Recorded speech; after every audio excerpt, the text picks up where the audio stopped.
Test the audio. Hello, hello. Test 1 2 3. Test 1 2 3. Test, test, test. Go Phillies, go Phillies. Oklahoma 23-23. Grade 19. Good team.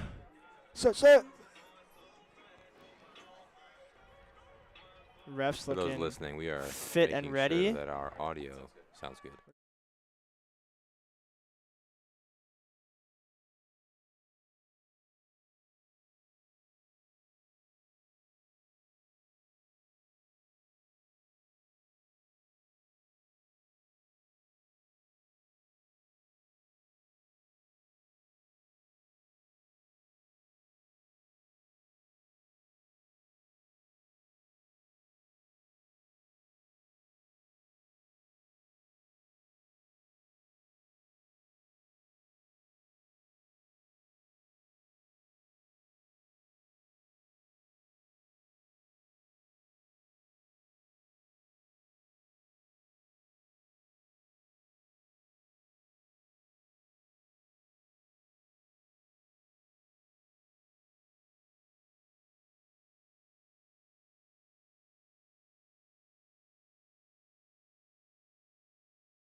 Beautiful 75 degree clear and sunny Wednesday evening here at Barrington Community Stadium. Got a great matchup set for you.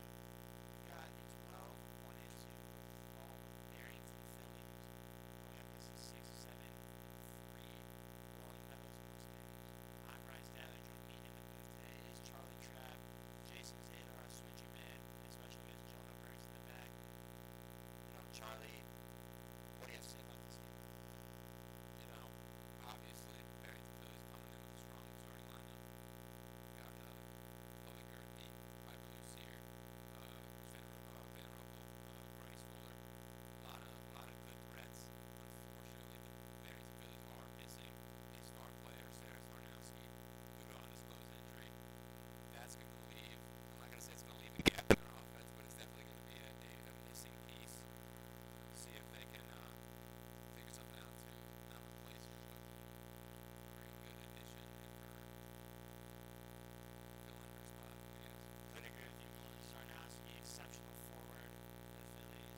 Currently committed to St. Louis University to go play D1 college soccer. And tonight's a special night. It is senior night for the Phillies, as well as Bassett and FCX night.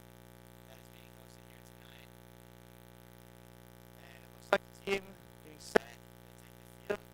Just going with the starting lineups again. In goal, Megan Holland.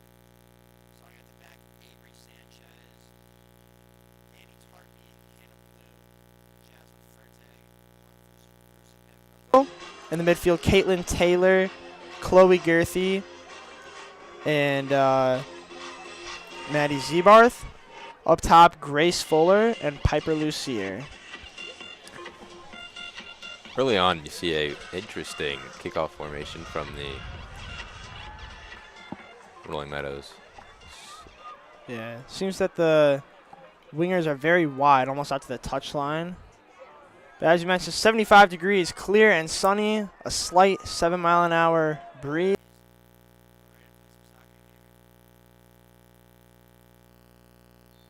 So the referee blows his whistle. We are underway here at Barrington Community Stadium. Early pressure from Piper Lucier gets a not so great clearance from the Rolling Meadows. Meadows currently controlling.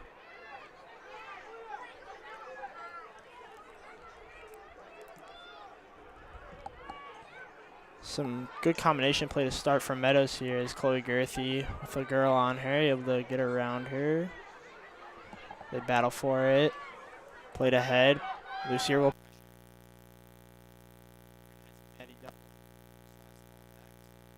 Ollie Duddle, the keeper.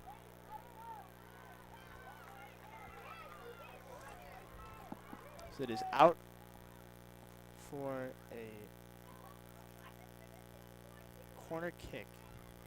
Yeah. Out for a corner kick. No refs really making it very obvious, but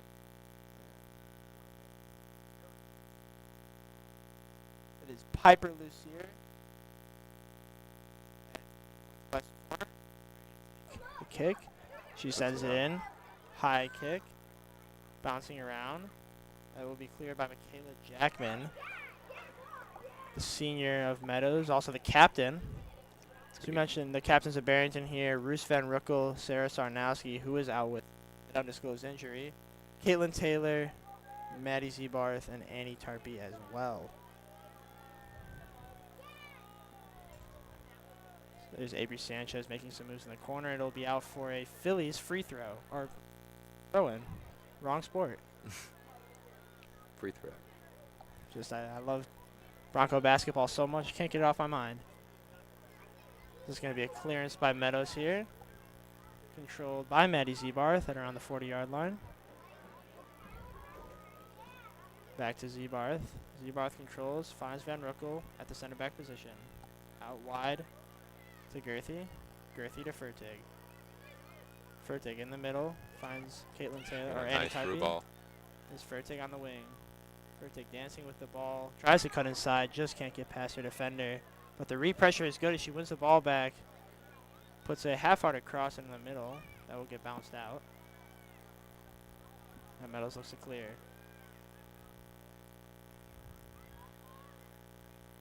There's a ball ahead, number 10, Maddie Johnston of the Mustangs.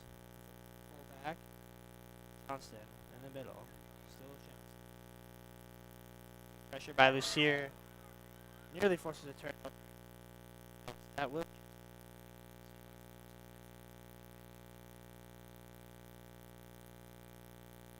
Harvey with a touch through to Lucier. Lucier slides one through to Fertig just outside the 18-yard box. Plays a ball in that is defended well by number 12, Kiara DeVito of the Mustangs.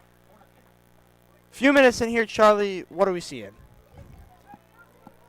Not a lot of mistakes from the Barrington Phillies, just simple things that can be fixed.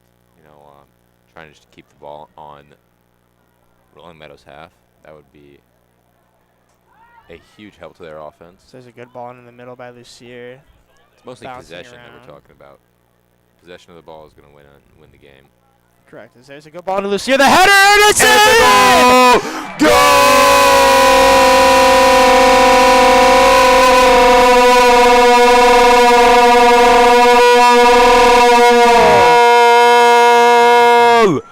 Goal for the Barrington Phillies. Piper Lucier, one of the many she has scored this year, off of a ball across by Caitlin Taylor.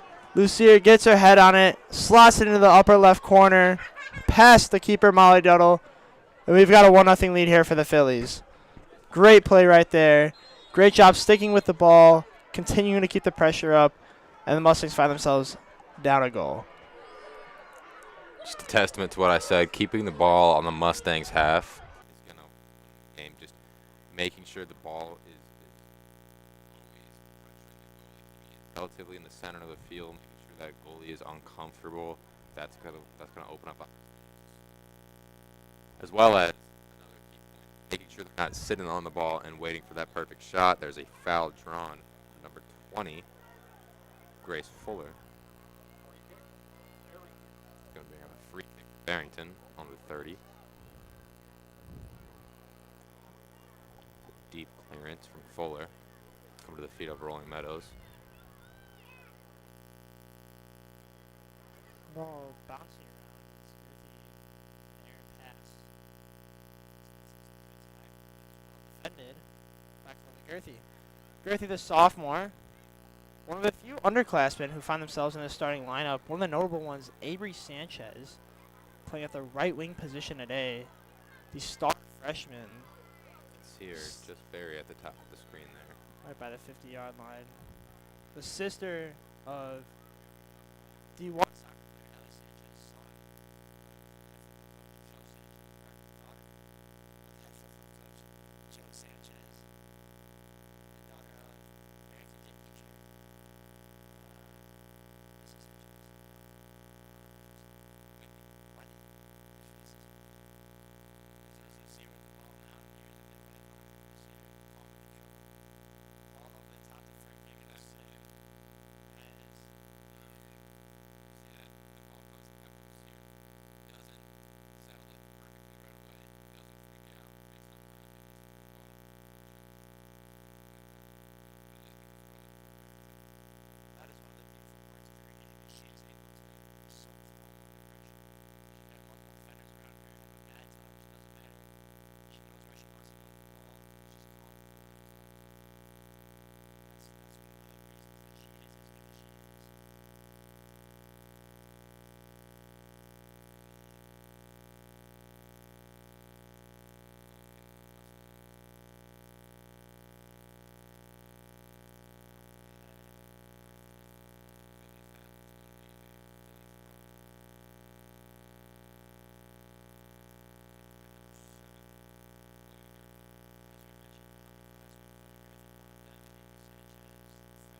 next player. I mean, you can't put too much pressure. It's not a super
let's see.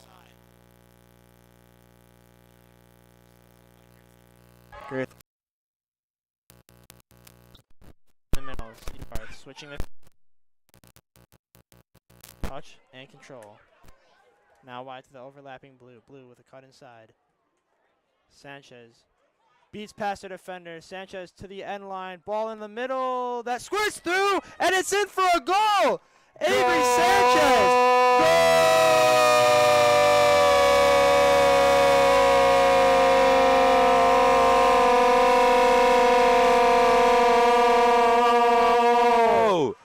Goal for the Phillies. Avery Sanchez in the 13th minute. After what looked to be a cross that went straight to the keeper, Molly Duddle mishandles, and it gets through. Duddle, only a freshman, but a costly mistake, as that puts the Mustangs down 2 now. This is a bad spot for a goalkeeper to be in. Making one of those mental errors early in the game, that's immediately going to be a detriment to your mental game. And when you're not in the right mental space as a goalkeeper, that's only going to significantly decrease your athletic performance in the net. Couldn't agree with you more.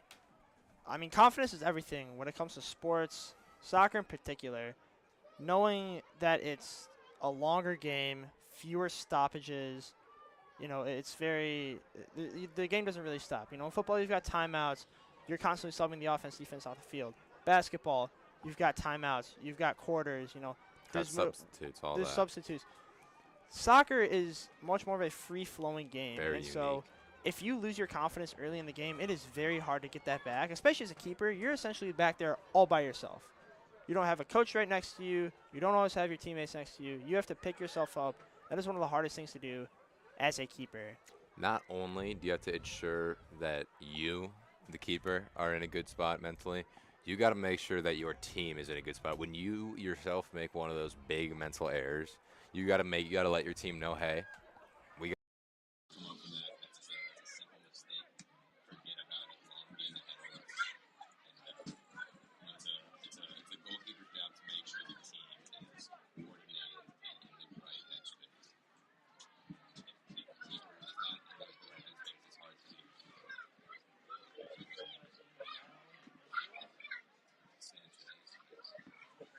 Sanchez, a lot of fast footwork.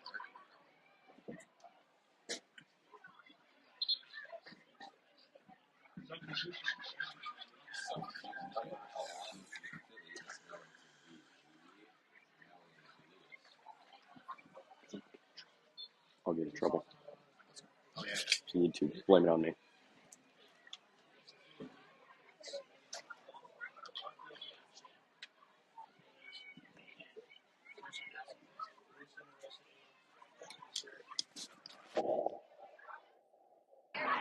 Along in Chicago, it's just some of the star Lewis replacing any heartbeat from up field.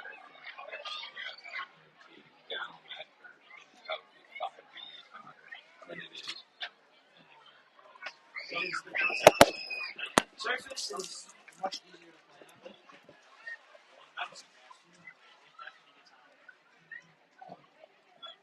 obviously, if you have the money, you can grasp people to have very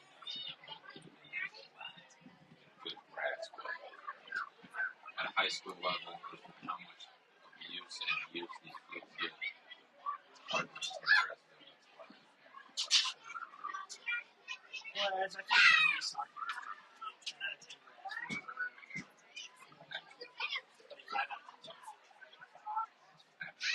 I feel like anybody, any sport that plays on grass, That's not even just a soccer.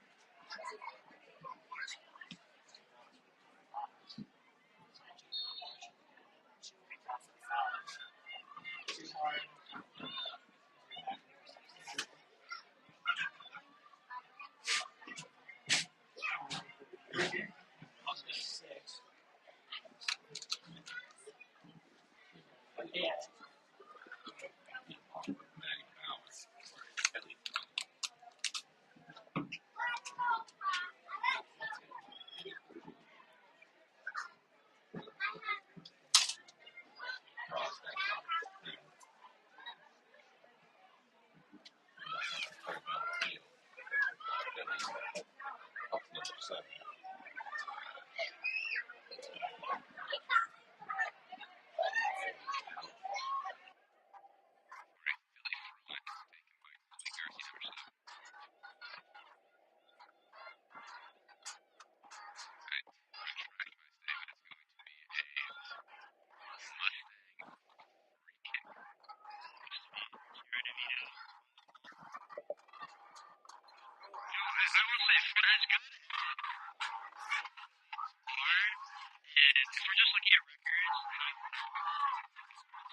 Are the result of two very, very bad mistakes.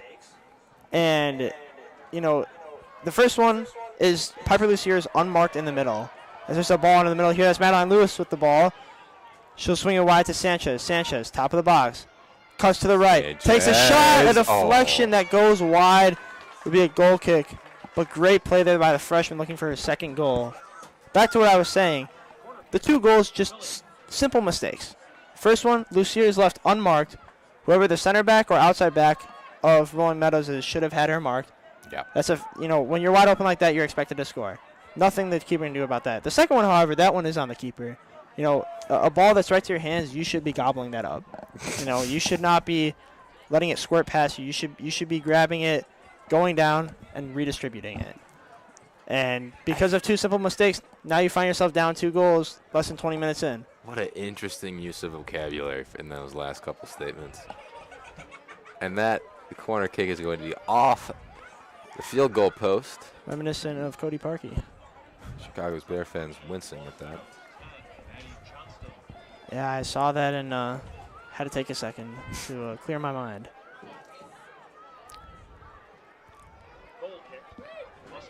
I was going to say that the wind had an influence on that corner kick, but if I take a look at that flag, it is not flapping a lot.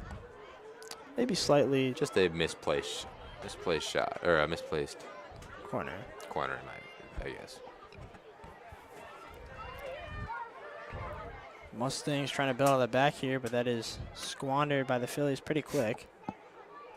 There's Lewis. Define squandered? Define squandered? Yeah. Well, it's almost like snuffed out in a way. Look it up. Go on to the dictionary, and I want you to look up squandered. And it will be a very similar definition to what I just told you. Susley here with a flick onto Parkinson. Parkinson cuts in the middle. Still with Kelsey Parkinson. Long switch to Sanchez. Sanchez controls. Finds Blue. Expecting a through ball, and she's going to get it to her feet. Avery Sanchez. Now on a one-on-one with the defender. It's going to deathly speed. Just trying to... Oh, and a nice move, and she's going to be fouled hard for a Phillies free kick. It looks to be number 8, Abby Rogers, that fouled her. Free kick's going to be taken by number 10. I think that's number 10. That is number 10, Kelsey Parkinson, the junior, coming off the bench. Parkinson is one of those players who is so skilled at coming off the bench. Is that similar to Oh, here's the ball into the middle of Fertig. Tries to get her head on it. Can't. It's bouncing Oh. around, and it's in the net. Net.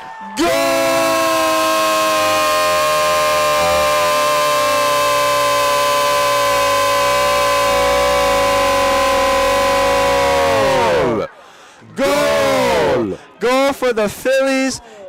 It looked to be number 5, Piper Lucier, who had that poke to get it in. That's what it looked like from here. So we'll credit her for the goal for now. Actually, no, they're changing it to say Madeline Lewis. Yeah, there we go. The announcer over the loudspeaker saying Madeline Lewis is going to be credited for that Mr. goal. Seidel with the assist. That is Madeline Lewis coming off the bench and having some immediate action in the game, immediate impact. It was a Love great to ball by see Parkinson. They capitalized on that opportunity.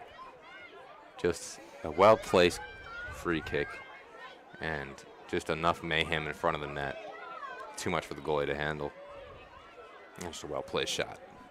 Couldn't agree more.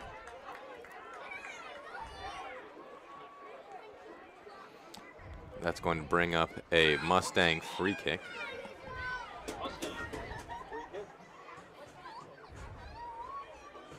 It's going to be taken by DeVito.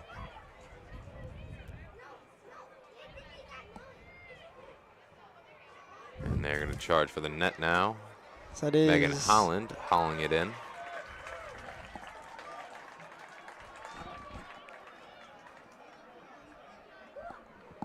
Holland with the ball.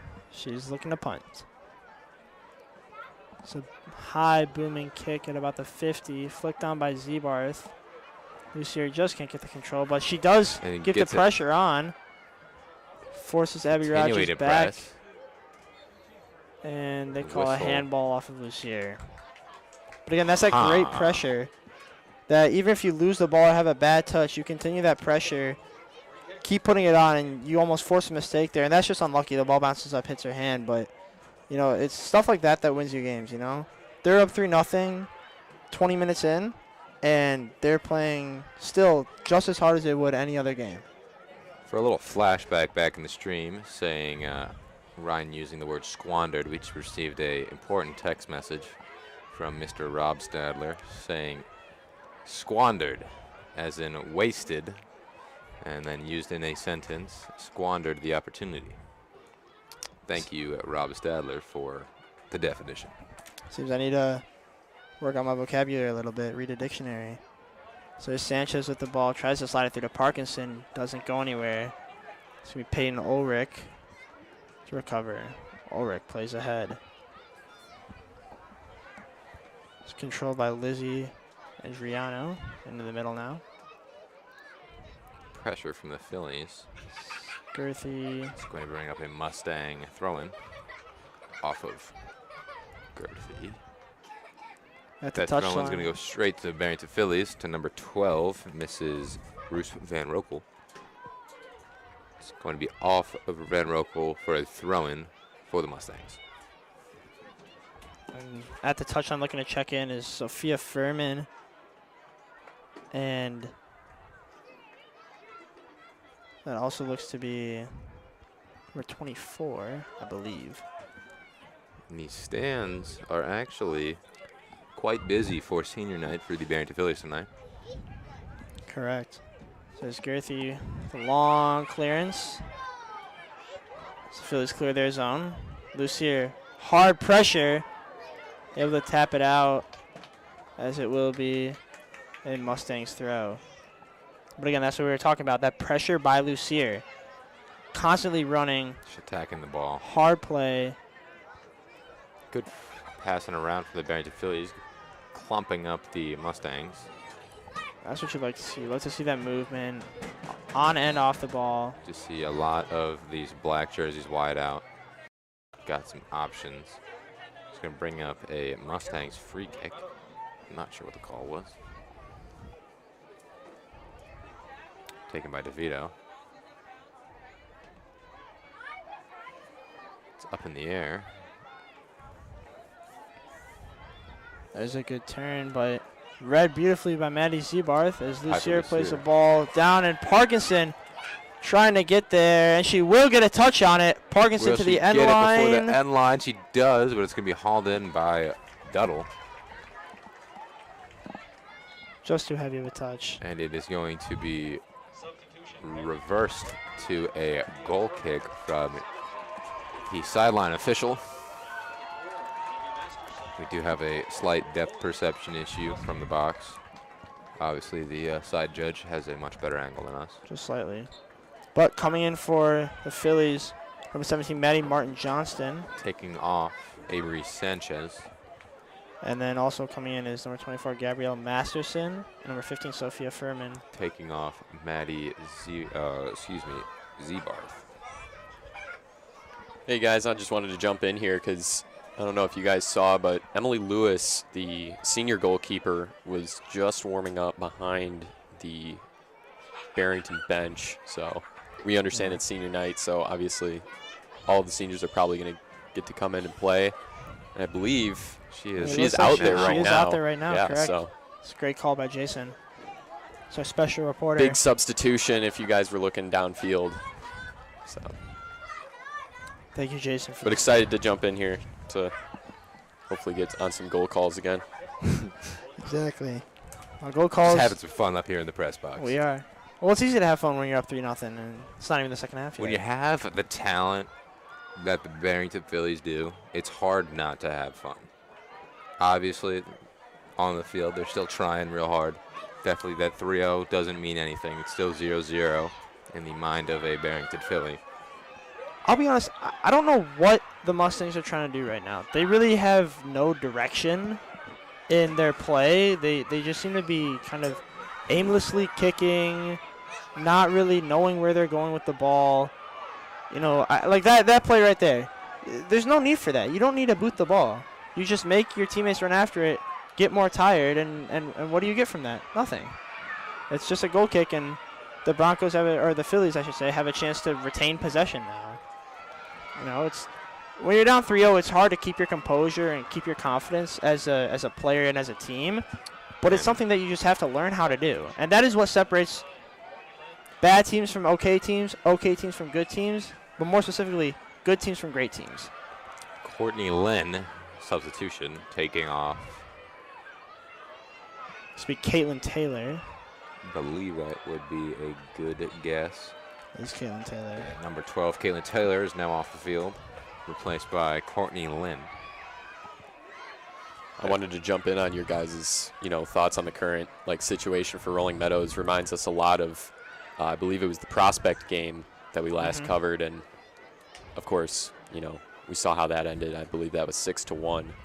I don't want to say that 238 Studios is a good luck charm, but whenever we are here, it has been a relatively easy game for I'm not going to say easy game, but a relatively high-scoring game for the Barrington Phillies. I was just going to say that it's like we're starting to see that early die of the opposing team getting tired, gassed. I mean, similar to the Prospect game, we have seen very little of Rolling Meadows in the Barrington side of the field. So, agreed. As coming off was Kelsey Parkinson. Going in is number 13, Lauren Cobb, the sophomore. So some substitutions made here as Stenger looks to rest some of his players before half. There's a ball out wide. Gerthy will collect. Gerthy slides ahead to Cobb. Cobb is offsides. It looked a little bit offsides when she played the ball, and in fact it was. Mustangs will have the free kick at about the 5-yard line. Just to the right. Good awareness from the Mustangs, and I think just a little too ambitious from a Barrington Phillies for that offsides call. Couldn't agree with you more. Lewis recycles to Van Ruckel. Van Ruckel scanning the field. Darting into the middle. A lot of space, plenty of time. Van Ruckel gets to Lucier. Lucier commanding the field. Playing quarterback. Lucier still with the ball. Both forwards are wide open at the corners. That's not a great ball. Less than ideal, but it's going to be managed by Sophia Furman. Out wide to Gerthy here. Gerthy cuts in the middle, makes the girl miss. calling Slides it to for the Lewis. ball is number 11. Madeline Lewis, and she will unfortunately get tackled away by the Mustangs. That's going to be kicked out of bounds. It seems almost intentionally for a Phillies throw-in. Well, I will say I'm a fan of that play, especially the position the Mustangs are in right now. And here comes a substitution, number 22 for the Barrington Phillies, which is Andy Tarpey going to be taking off number 7. Anyways, Chloe Gerthy. back to what I was saying is that play is good because, you know, if you just kick it ahead, the Phillies retain possession, and you just make your teammates run more. There, you pass it out, let you collect yourselves, you know, get back to your spots, and then you can focus on what's next. So there's a ball out to Cobb, the sophomore.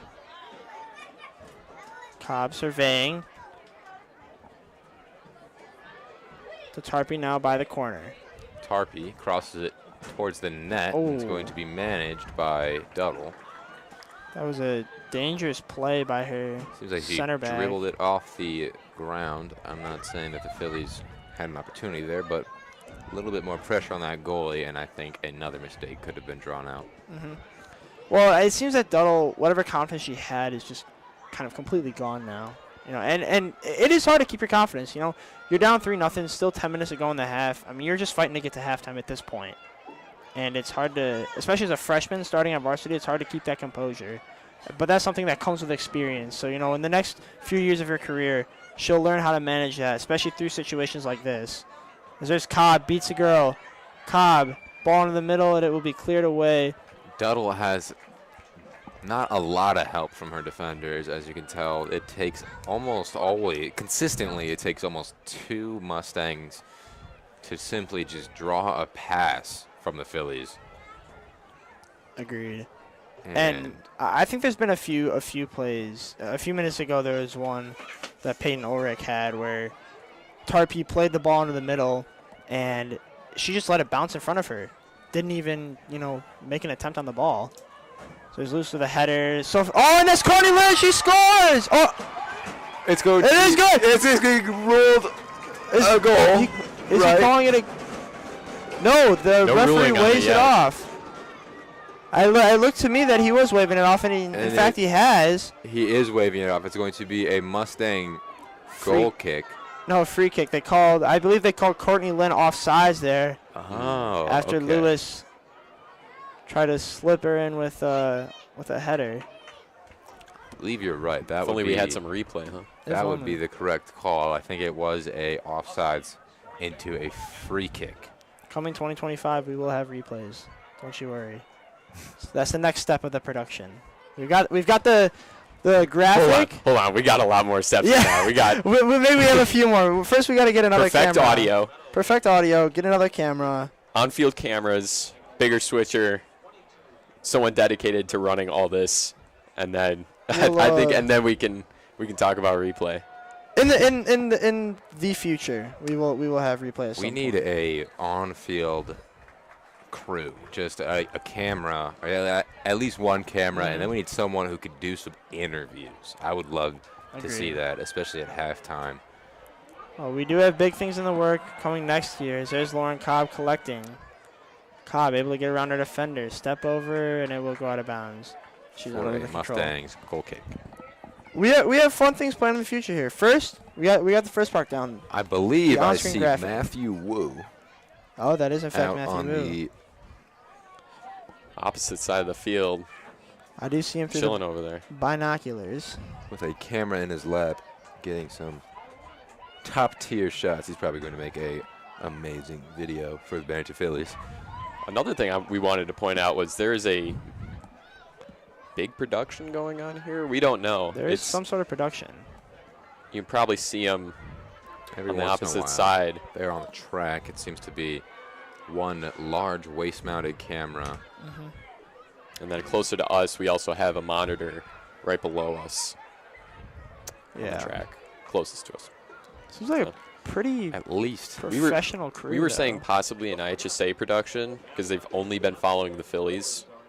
Of course, talking about, second in state last year and then state dominance. Just a little bit Top of 7 a in state the last. franchise, I guess you could say. Yeah. 6-7 years. Could be following them around for that, but we don't know entirely. Mm-hmm.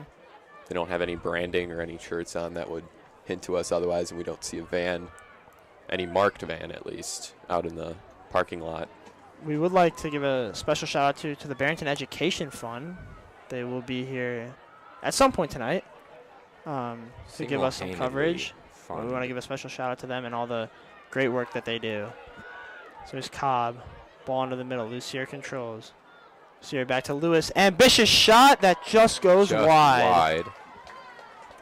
I don't want to say that Duddle has given up, but I'm going to say she doesn't look moving like slower.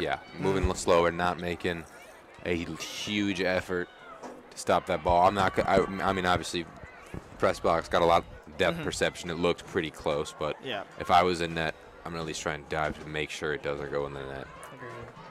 But that's me, and I'm talking from the press box. It could be a completely different situation down on the field.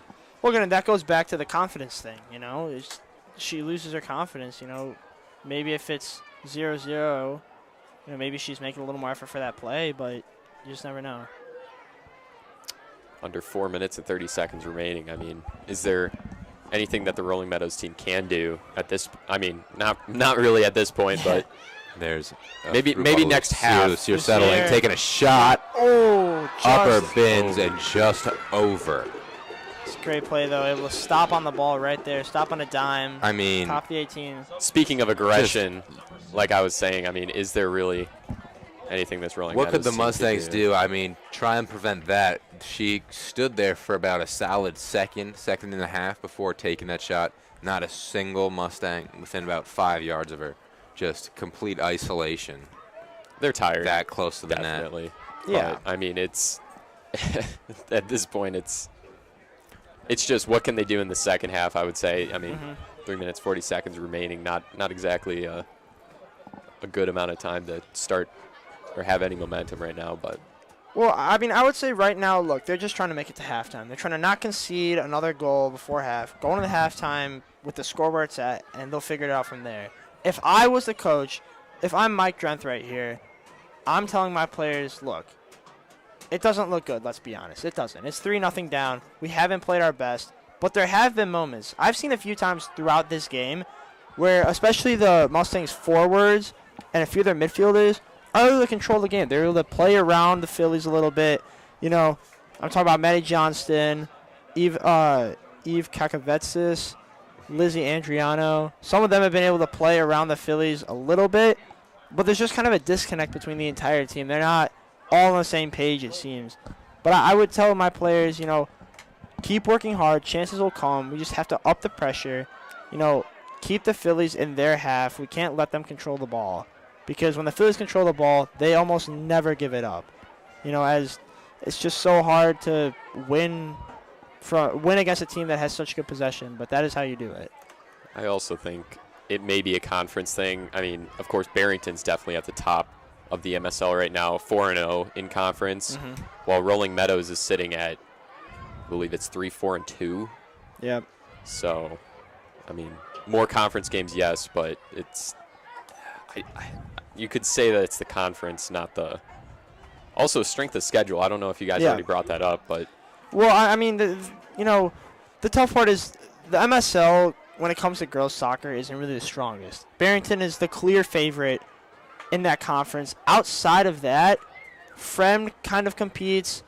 Prospect has on and off years, but there's not really another team that is able to compete with the Fillies. On a year-to-year basis. On a year-to-year basis. Say, and looking at, Max Preps and looking at the schedule, especially for Rolling Meadows, compared to Barrington is, I don't want to sound rude, but laughable.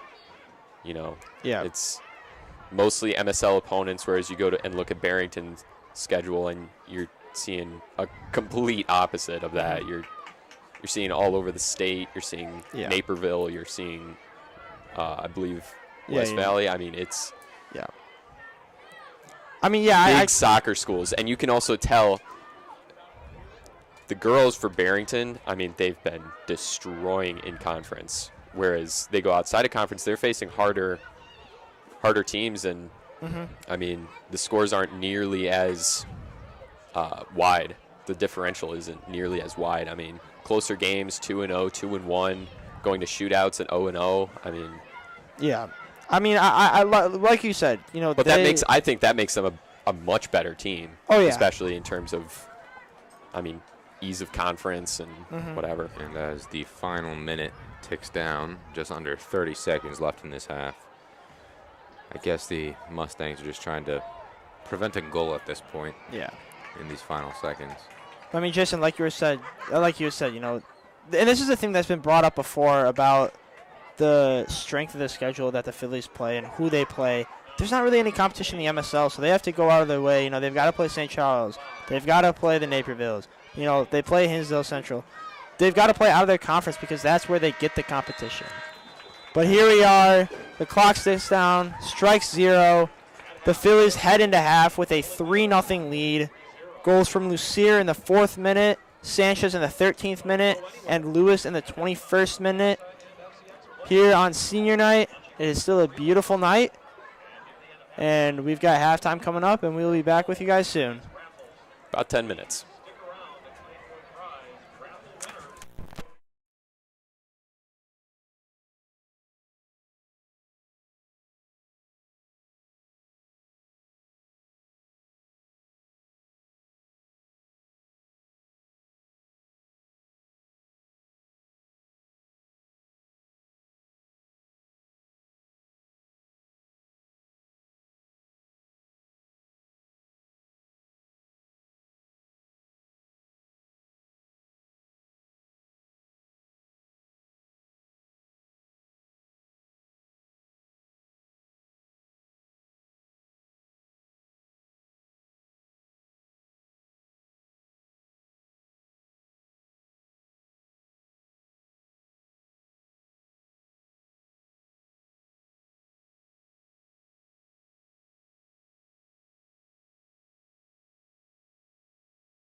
As I mentioned before, it is Bassett and FTX night here.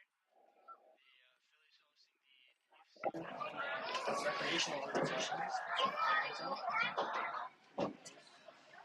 It's a low ball in. It bounces around. Blocked. Still in the box. For the Z-bar. Still at the Varsity bar. They skirt the shot. Oh, it's in!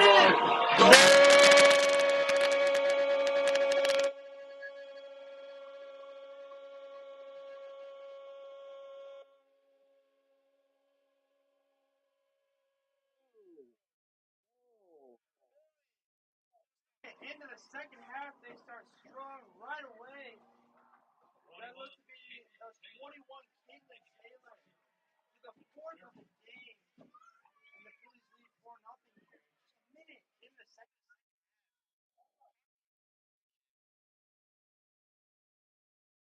Just a well-timed shot. I like to do.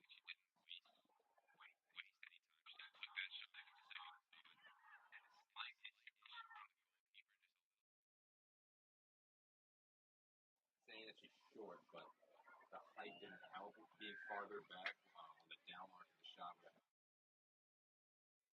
too far forward, so it was just too high in the air from where she was standing to make a save. That's a great.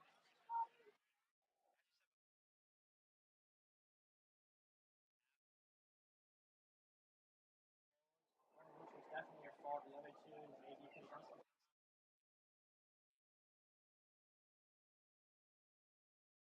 But that, you're not doing your job.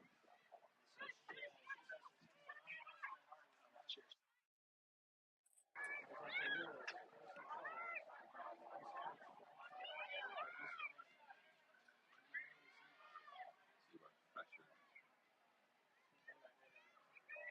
down at Sanchez. Sanchez, nice footwork, got past the defender. This is where they got to be careful. And off of number 8 for a Phillies.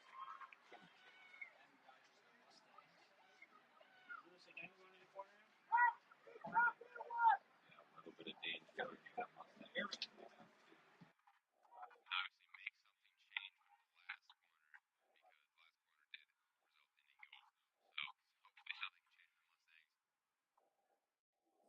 Will for another corner kick for the Phillies. I mean, that's dangerous right there, having them all run down there. And, I mean, Barrington's been dominant in this second half. But, hey, Rolling Meadows, what can we say about them? I mean, they had their moment down on Barrington's end. So, Yeah, you know, it's just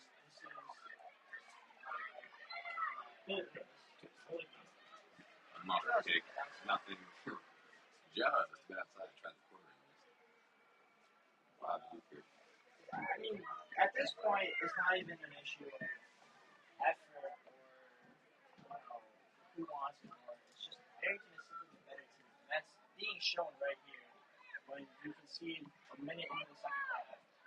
You know, Barrington's just the better team, and that's what it is. You know, that's not to say that the better team always wins, because that's definitely not the case. But in this case, the Mustangs just don't have the skill, they don't have the speed, they don't have the strength. There's just a lot of attributes that Barrington has that Rolling Meadows doesn't. We have foul call or foul drawn by number 6, Eddie Zebart, taken by. and another goal!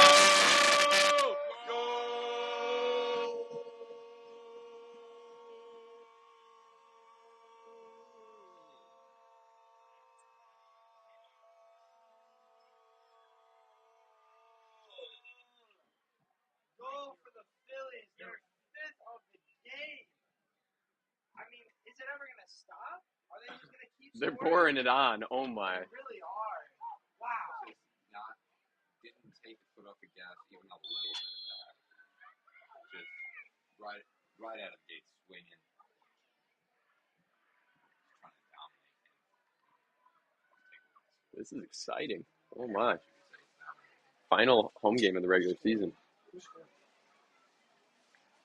I don't think we figured out who scored, but somebody tapped it in.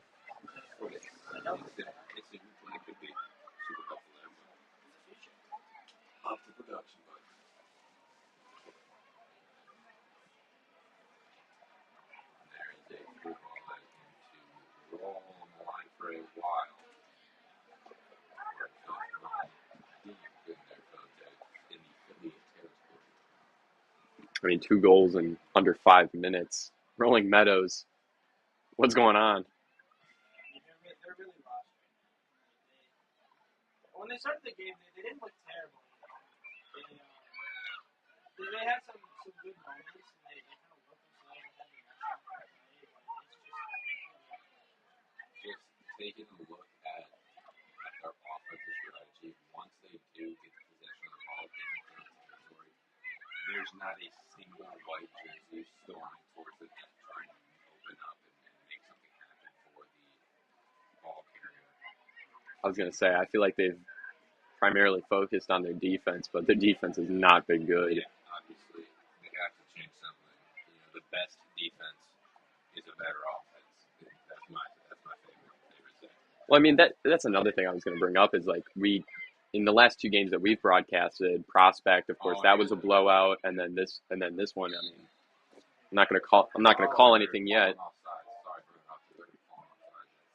No, that's fine. But these two blowouts, we haven't seen Barrington play defense, which, I mean, great thing, but I mean, I think that speaks volumes on what their play style is. It's just aggression.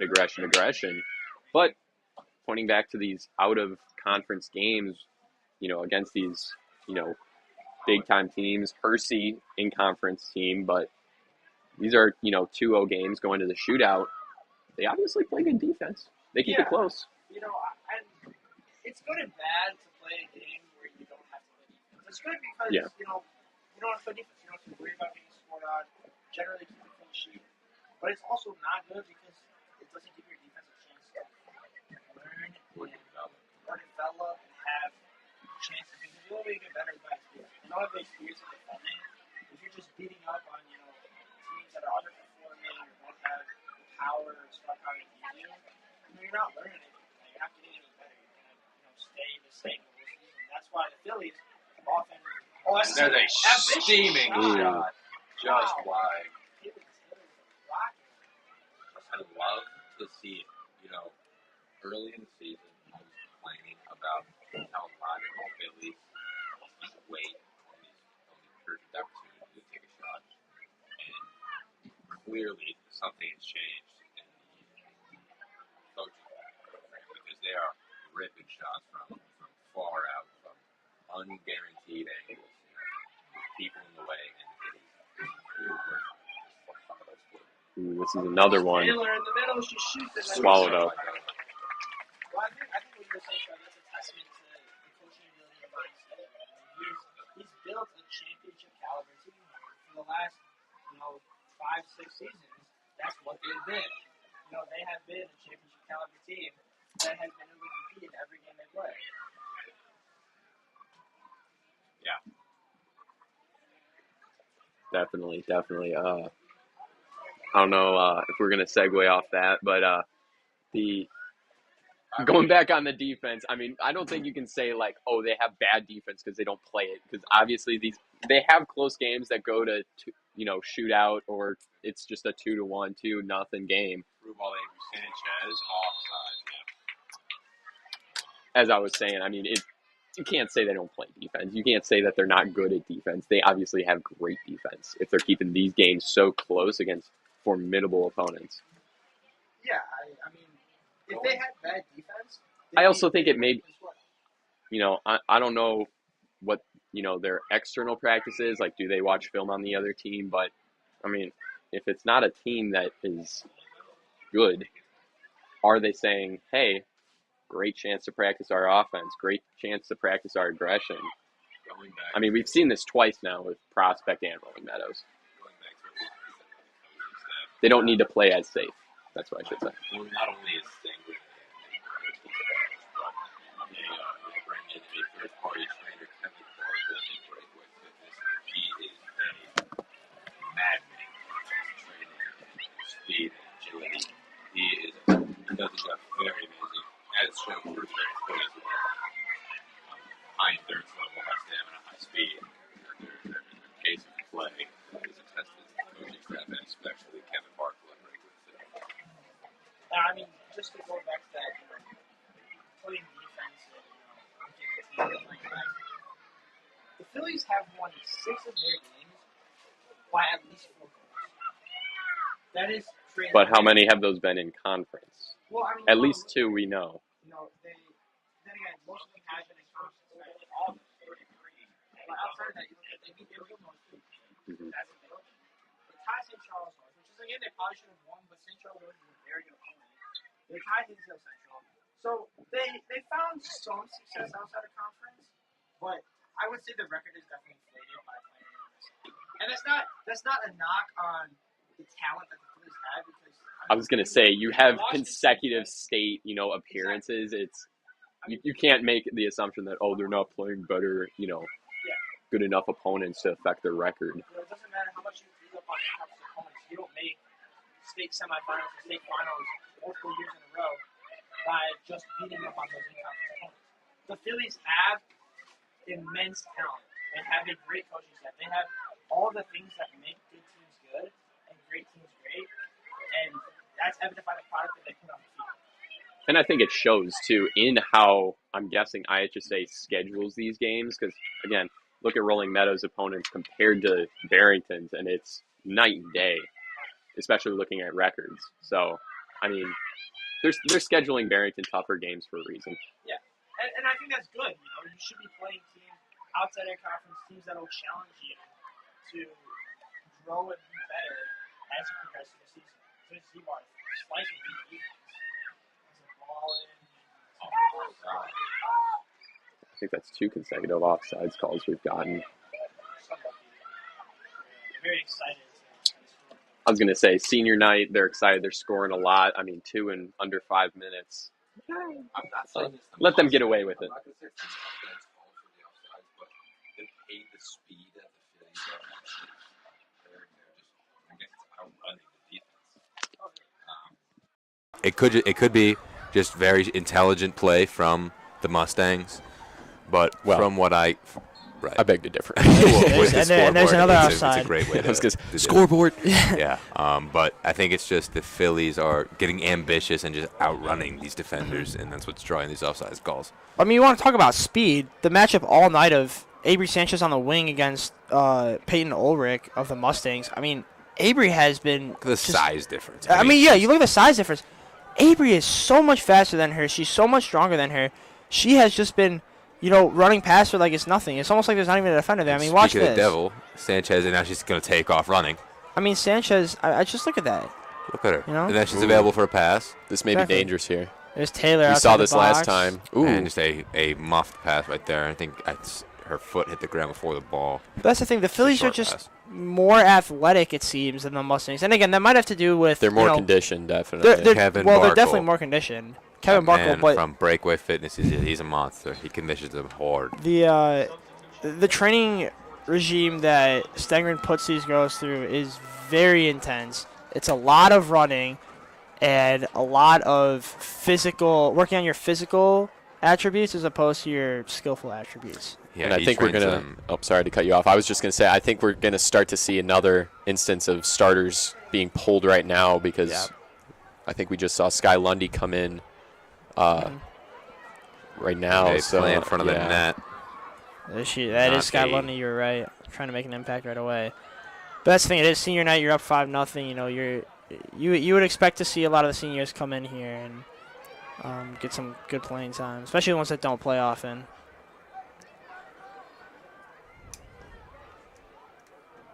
I mean, I feel like at this point they're just toying, looking for a wide-open, spectacular shot, something that could be thrown up on Slochet right now. But, I mean, this game's gone for Rolling Meadows. Actually. Oh, and that's going to be a actually, it's Eccles backwards. So if you really want to get technical. Is it Eccles backwards? Oh, wow. The name Slochet is his last name backwards. Wow, and there's a unnecessary fact from Ryan Stadler. That's true. Unnecessary, necessary. Who are we to say? Exactly. You gotta love a good fun fact. Who do you think you are? I am.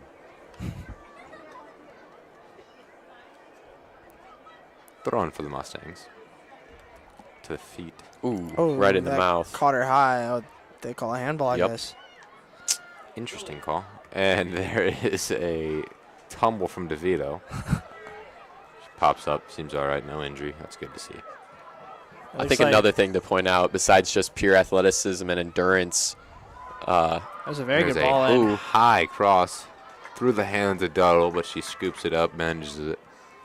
I was a little just bit more gonna- pressure would have been. I was just going to say, besides the athletics and the endurance of the Phillies, you're going to be looking at, you know, they are so much more aggressive. I mean, they are all over, you know, their opponent, and they're just, I mean, they're not letting up.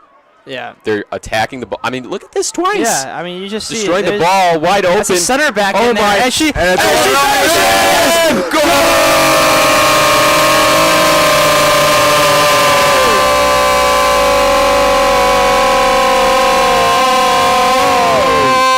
Wow. Roos Van Ruckel, the What was center I back, saying? Oh my gosh. finding herself in the striker's position, Again. 6-0. slides it past the Barrington keeper, Phillies. and it is in fact 6-0. Wow. Aggression. I mean, took the ball off the chest, I think, twice. Just, Fought it upwards. Insane speed. Perfect shot.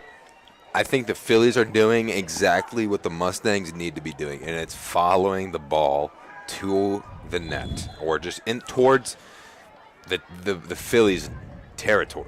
You know, they aren't giving the ball carrier many options, especially when they get down onto near the end line, especially in the corners, giving that the cross no like there's no options. Yeah. No one's in the center of the field.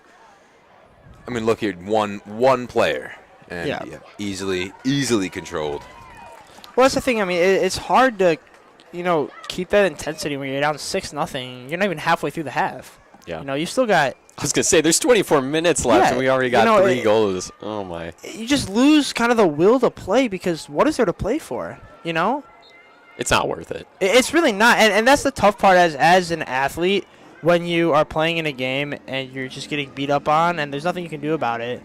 You know, it's not. That's when the sport becomes unfun to play. Because obviously it's way more fun to play when you're winning. This is where cheerleaders are born.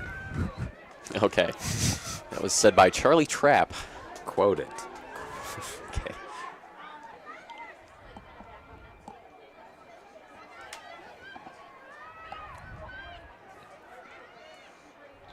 I think the crowd is. I mean, the crowd is still full. Quiet down. But, I mean, Jonah Burks throwing up the Odell Beckham, I'm not having fun anymore. I think that is Very true. definitely in the minds of Very true. quite a few Mustang players.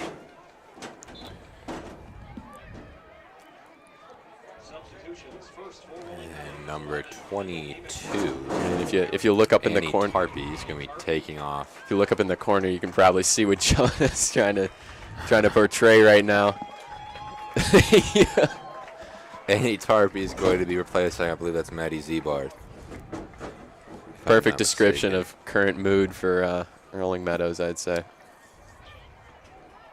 That's what you would call a real moment. Okay. And Tarpey. Oh, and we got a ball boy on the field losing a ball.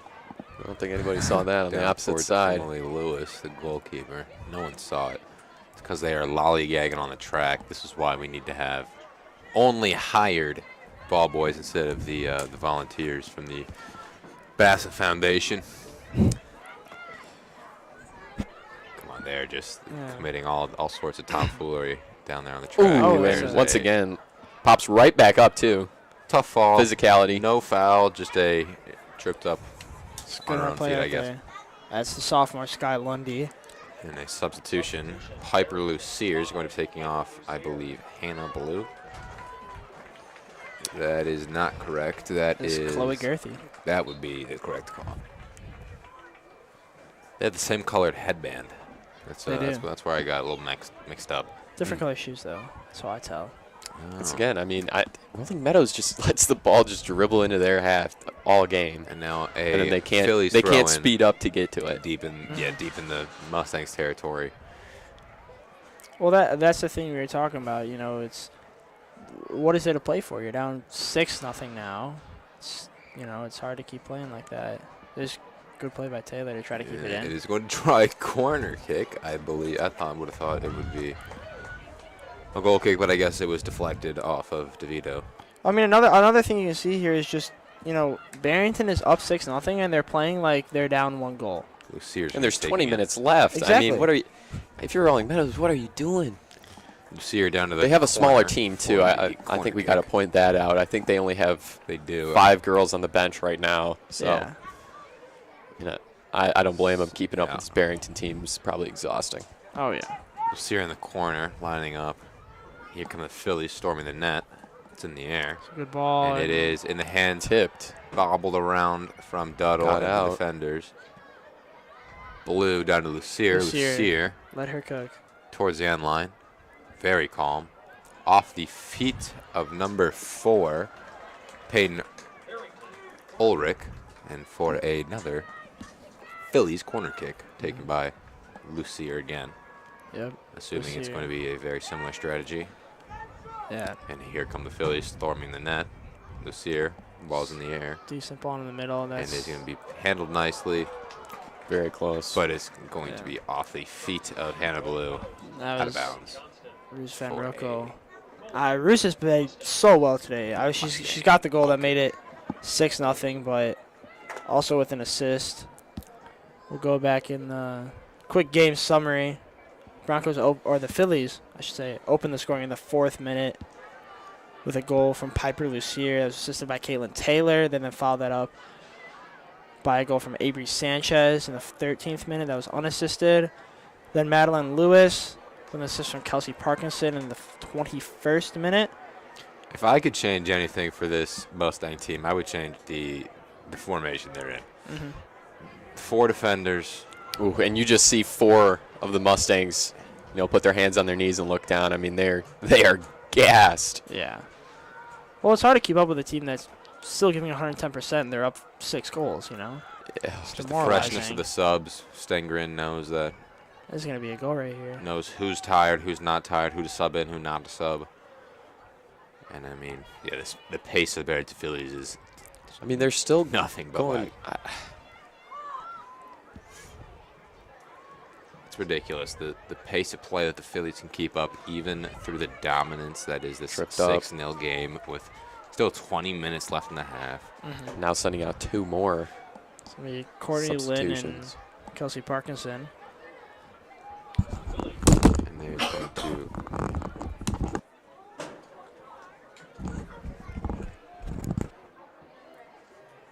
I mean, just under 18 minutes left.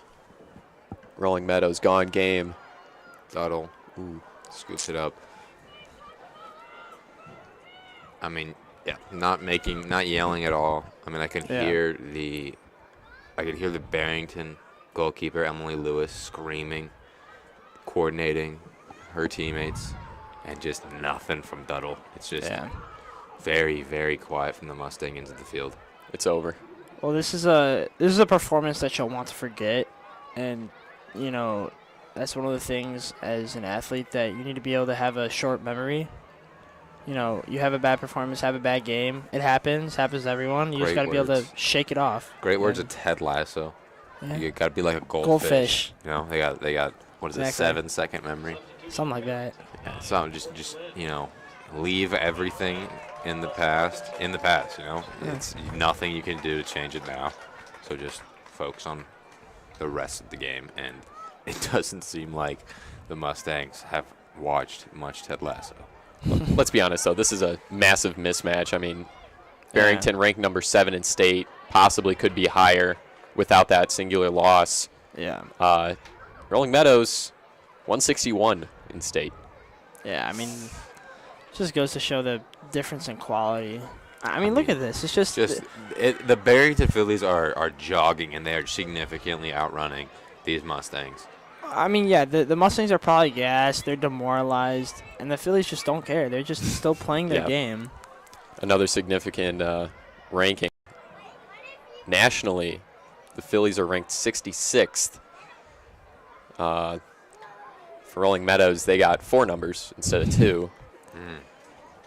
So little bit of a difference there as well. Just Just slight, a tad bit. slight difference. And, the Phillies probably would be higher. I mean, they could definitely be top 50 if you don't have that loss again, like you Yeah. were saying.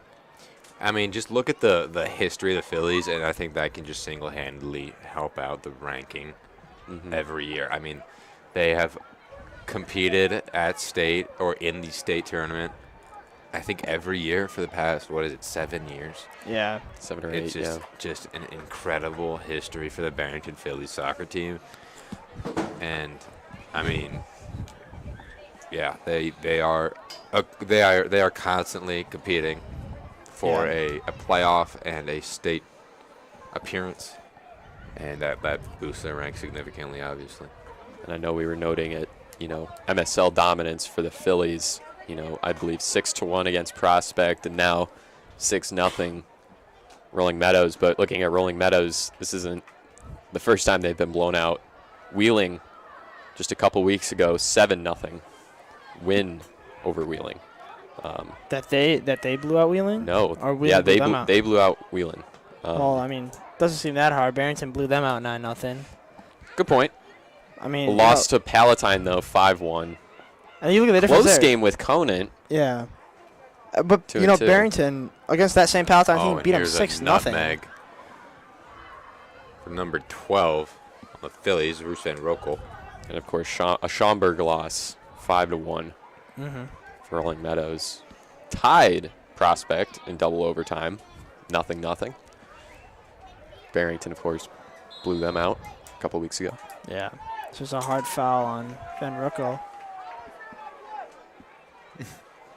And just a little upset parents in the stands. Non-stop yapping. They are Head coach Mike Trent of the Mustangs not pleased with that one. Hey, the fans are passionate. I mean, I think we can see it. It's the coach, not the fans, by mistake. Oh, is it really? It is Okay. Mike Trent. I guess he's trying to somehow turn the blame away from him and turn it onto these refs. And As take we a can look see. at these Barrington stands here at Barrington Community Stadium. They are packed full of FCX, which is the local club at Barrington, I guess you could say, the travel club for soccer. That's boys and It's a girls. great ball in the middle. There's Lucier. And a nice little save from Duddle. She manages to just push it out past the end line for a Phillies corner kick. Well, I mean, that was I think that was the first kind of good play we've seen from Duddle all night long. Just all you need is a little tap to get it out, and she did. But And that corner kick will go just over the back of the net. just Never really staying small. in the field of play. I don't want to say we're running out of things to talk about, but something we haven't brought up yet. Trap talk. Let's talk about it. Charlie talk. Trap. So, obviously some of these things could have been mentioned a little earlier in the game before it was 6-0, but utilizing those D1 athletes, the players that are committed to those D1 schools, such as Ryan could help me out here. Yeah, I mean, you got Piper Lucier, Maddie Unfortunately, I'm Zebarth, not. Bruce Van Roekel, and Madeline Lewis. All those D1 players, they've On the all field scored right today. now. Yeah. Right. And, Obviously, saying, we they had a lot of these players had a huge influence early in the game. Piper Lucier helped out with, I think she scored one and then assisted two others. And yeah, just a dominant game from her. Obviously, we've been talking about her throughout the game, about her confidence and her ability to be very relaxed on the ball. That's been shown. Moving on, those 50-50 balls, huge one. And obviously, it has been almost consistently Barrington Phillies ball. They've been consistently getting away with these 50-50 balls. Whenever it's up in the air and off the head of a lot of these players, it is consistently coming away with a Phillies possession in Mustang territory. Yeah. And moving on to the last point, a little late for it, but keeping that early momentum, and I feel like Lucier's got to score here. I don't think we need to add either of those last two. I wouldn't say early momentum, just keeping up momentum, and Yeah. what the Phillies have done very well, scoring 3 goals in the first half and then going on to score 3 goals in the second half in under 15 minutes. Yeah. I mean, that's just total domination from the Phillies that you can see there. I mean, really, there's no other way to describe it. Yeah, could agree. It's total domination when Charlie Trapp can't even talk about 2 of his points. Better believe it. Just wish we would have brought up that trap talk a little earlier. Those would have been some great points and a great prediction for the future of this game. I was gonna say, I wonder what that prop, if anybody's betting on this game. And now that that's cash, bro. sundown, That is, I can just immediately feel the temperature change. That sun Yeah. went down. I could feel it. It has cooled down a lot, and I guarantee that in these 10 minutes, we're not going to see a lot of slowing down from the Phillies. I can almost guarantee it. Yeah, significantly cooler. I mean, it's already dropped 5 degrees since game started. Wind has died down a tad bit. But, yeah, no, you can definitely feel it. And that's the turf right there. I mean, like we were talking about earlier, it's way hotter on the turf. All those black pellets. Yeah, I mean, it just it soaks up the heat. it radiates heat. You can, The if you're, turf, the if you're track, laying, both of them. If you're laying down on the turf field, you can almost on any day that's over 70 degrees, you can see those heat waves coming off Yeah. the turf, and it is noticeable when you when you walk on that field. Yeah. We've seen some late game aggression by Rolling Meadows. Finally getting it into the Barrington half. Too late, though. Too late, though. Far too late. And Jason, you said a little bit ago we're running out of things And to talk there's a about. foul drawn out from Rolling Meadows, going to be a Rolling Meadows free kick. I I'm mean, going to you're throw saying Jonah we're- on the mic real quick because I got to go fix something. Oh, I'll be right back, boys. Jonah Burks. And we would like to introduce Jonah Burks. He's back, making an appearance again. Jonah, how we doing? Yes, sir. Yes, sir. I'm feeling splendid tonight after this Phillies 6-0 lead. I'll tell you what.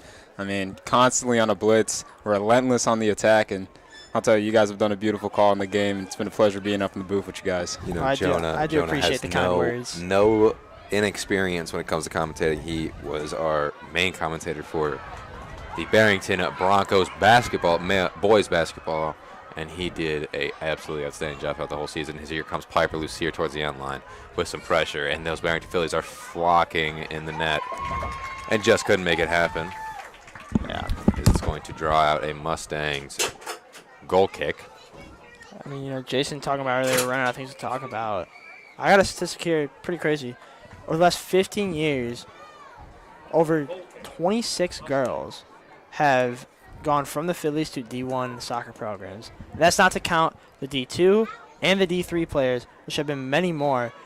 I mean, that just shows you're averaging about sending 2 players to college to play in college per year. Probably more because we don't even That's know about just the D2 D1. and That's D3. just D1. That's just D1 D1. schools. You're averaging just under. So that means every year you're sending at least 1 player to go play D1. That is a ridiculous stat. And again, that just shows how good this team is. And here's a through ball for the Phillies, not offsides, and it's going to be off the feet of Rolling Meadows for a Barrington corner kick. Going back on what Ryan just said, speaking from a little bit of experience, as my sister was the goalie on the Barrington Phillies for 3 years, I can confidently say that at least 3 girls go to college, whether that's D3 all the way up to D1. At least 3 girls, if not more, go to college a year just from the Barrington Phillies program. Yeah. Oh, there's a header. Header Oh, just wide. outside of the net. So they're really trying to pull it on here. No mercy.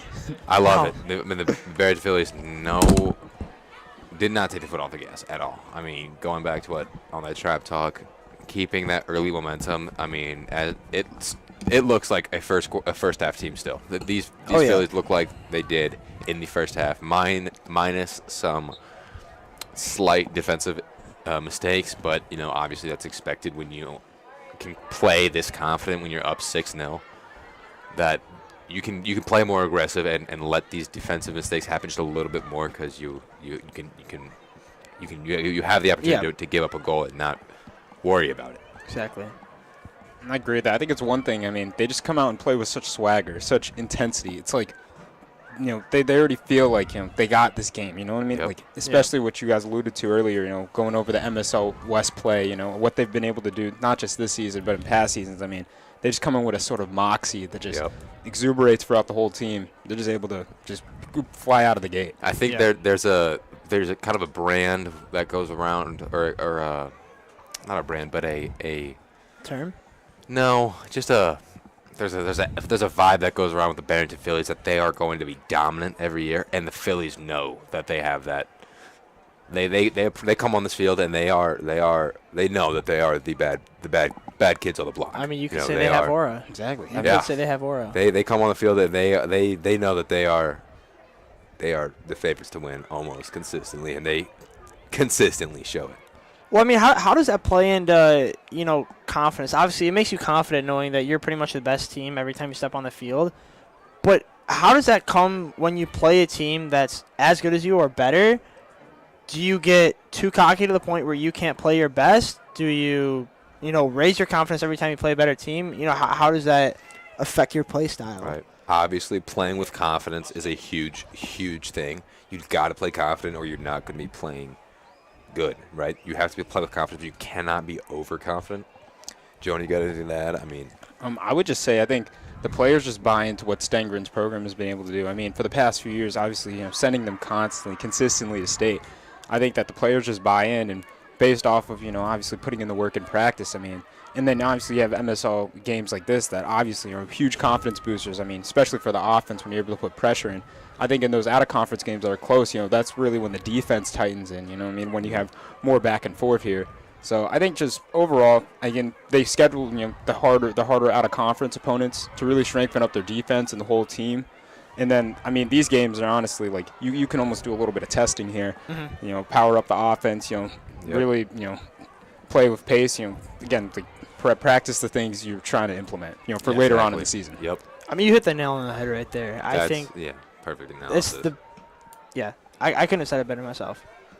Definitely, I think something Sangren definitely thinks about.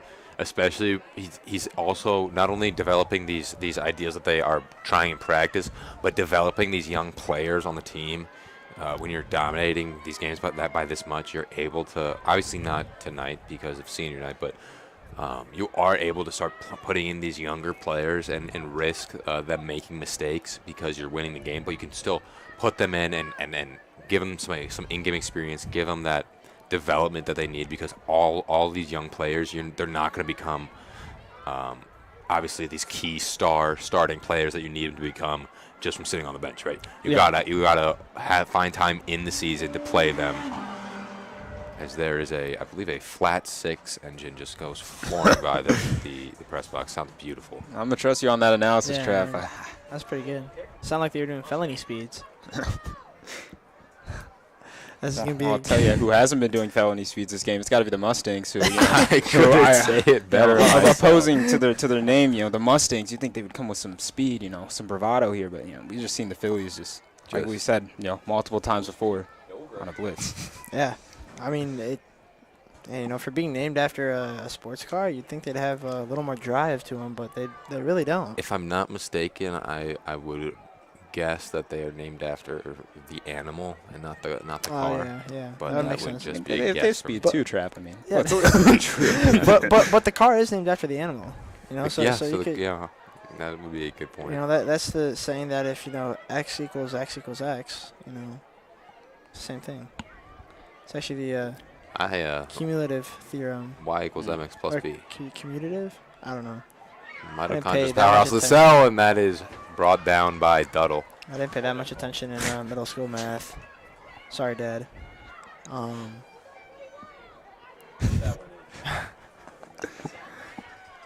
If that were name, we needed to send that to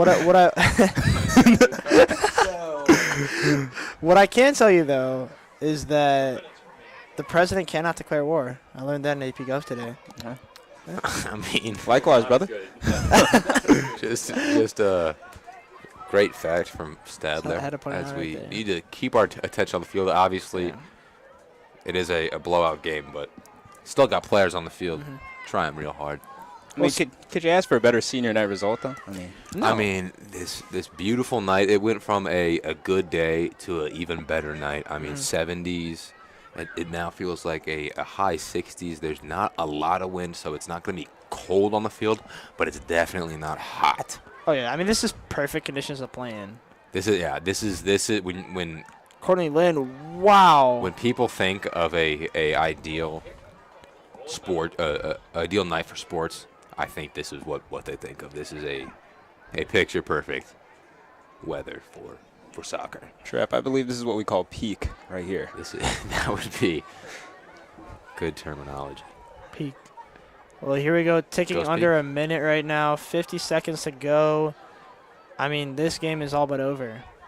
You know, I could be wrong, but I don't think the Mustangs are going to score. And there's a 6 goals through in ball. 40 seconds. It's Cobb still knocked with down, it. shoot the, oh, shoot Across? it. Oh, and it's going to be, oh, and then Doddle's kicked in the face. Oh, yeah, Doddle's that's kicked in going the to hurt. face. That one, she's up. She feels She's all up. right. Oh, and waving off the ref. She is That's telling you, that's a power move right there. I for don't the want to talk freshman. to you, ref. I'm all right, Love to ref. see that. I mean, she's there. There's. I don't think she's upset anymore. Now she's angry, and that's. You can either be better when you're angry, or you can be worse. Well, I mean, she's been catching all the smoke. And today. hopefully, Yeah. I mean, these last couple minutes, Duddle has been on top of her game. Yeah. So And there's a strong hard play. foul as these Hard final foul. seconds tick down, and that is going to be DeVito down. But there it is. There's the sound of the buzzer on senior night. The Barrington Fillies take down the Rolling Meadows Mustangs by a score of 6-0. 3 in the first, 3 in the second, an even half dozen. And the Phillies walk away with a resounding victory here. Just quick recap of the game. Just Scoring was opened by Piper Lucier in the fourth. on that beautiful header. On that beautiful header, correct. Just, by Piper just Lucier. squeaked in between Duddle and the goal Yeah. post. In the Wasting zero time. in the fourth minute, that was assisted by Caitlin Taylor. Avery Sanchez followed it up with an unassisted goal in the 13th minute. Almost kind of a mishap from the keeper there. Yeah. But a I goal's think a goal. that was the start of the end for the Mustangs. It was. Was that It was. goal? Well, that's when Duddle lost her confidence. Yeah, Duddle, and once that goalie loses the confidence, it's shown Yeah. And on then the team as well. Madeline Lewis fouled that up in the 21st minute with a goal assisted by Kelsey Parkinson. That made it 3-0. Then Caitlin Taylor in the 41st minute, right out of halftime, scored, assisted by Maddie Zebarth. Then Maddie Zebarth scored herself in the 45th minute with an assist from Van Roekel. And then closing out, Van Roekel scored her own goal. That was assisted by Maddie Zebarth in the 56th minute. So 6 goals, a great result on senior night as the Phillies head to their fans A lot of to seniors sing the fight got song. to play, and here is the song from the Barrington Fillies. Well, I think that's I doubt you'll be able to hear them, but I really wish you guys could, because it is that Barrington fight song. It is something that you can sing along with if you're a Barrington alum, and it is just it's a symbol of Barrington. I mean, every sports team does it after a win, and after every home game. it's a special tradition, a special thing to happen. It's as they sing here to the Barrington faithful. Student section, pretty packed stands tonight. And there go the victors, the Barrington Phillies, after a 6-0 victory over the Well, Rolling Meadows that is all the time we have for tonight. I'm Ryan Stadler, along I'm with Charlie Trapp, and these two will call themselves. That's Jason. He doesn't have a microphone. Yes, sir. But he was calling earlier in the game, passed it off to me. and we got Jonah A Brush pleasure. as well. Jonah Straight Birch, pleasure. straight from the Barrington Broncos basketball. Exactly. Pleasure having him in the box. It's a pleasure having him. Pleasure having It was everyone. a great night tonight, gentlemen. Thank So you just everyone for having some fun. watching, and we will say good night from Barrington Community Stadium. Have a good night, everybody. Thank you.